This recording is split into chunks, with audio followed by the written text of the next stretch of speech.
জয় মা তারা, জয় জগন্নাথ। হ্যাঁ বন্ধুরা, আজ রথযাত্রা। শুধু জগন্নাথ নন, রথযাত্রার দিন। রথযাত্রার দিন তারাপীঠের তারামা রথে চেপে নগর পরিক্রমা করেন। আপনাদের দর্শন করায় সেই রথখানি, যে রথে চেপে মা বছরে একবার ভক্তগণকে আশীর্বাদ করার উদ্দেশ্যে পথে বাহির হন। এই মুহূর্তে রথ সাজানোর কাজ চলছে।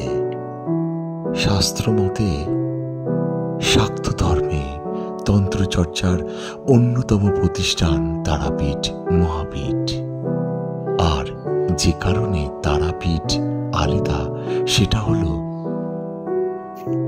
একমাত্র কালী মন্দির, যেখান থেকে জগন্নাথ দেবের রথযাত্রার দিন আনন্দময়ী তারা মায়ের রথযাত্রা।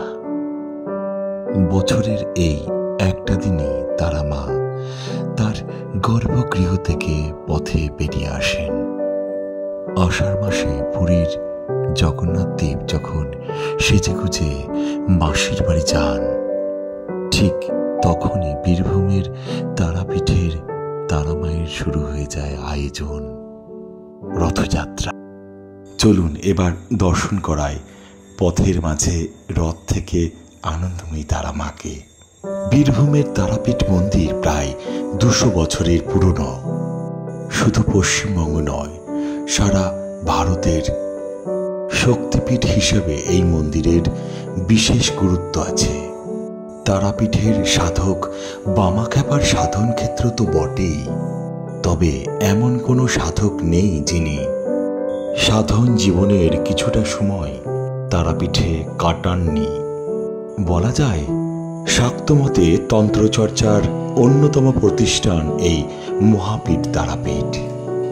আর যে কারণে তারাপীঠ আলাদা, তা হল এটাই একমাত্র তন্ত্র মন্দির যেখানে জগন্নাথ দেবের রথযাত্রার দিন আনন্দময়ী তারা মায়ের রথযাত্রা হয়। না বন্ধুরা, আর কোনো কথা নয়, এবার বরং আনন্দময়ীর তারা মায়ের রথযাত্রা দর্শন করতে করতে আমরা অন্তর থেকে মনে মনে বলি, জয় মা তারা, জয় মা তারা। গণকোটায় তারাপীঠের পক্ষ থেকে আমার সকল বন্ধুদের জানায় রথযাত্রার আন্তরিক অভিনন্দন, শুভেচ্ছা এবং ভালোবাসা।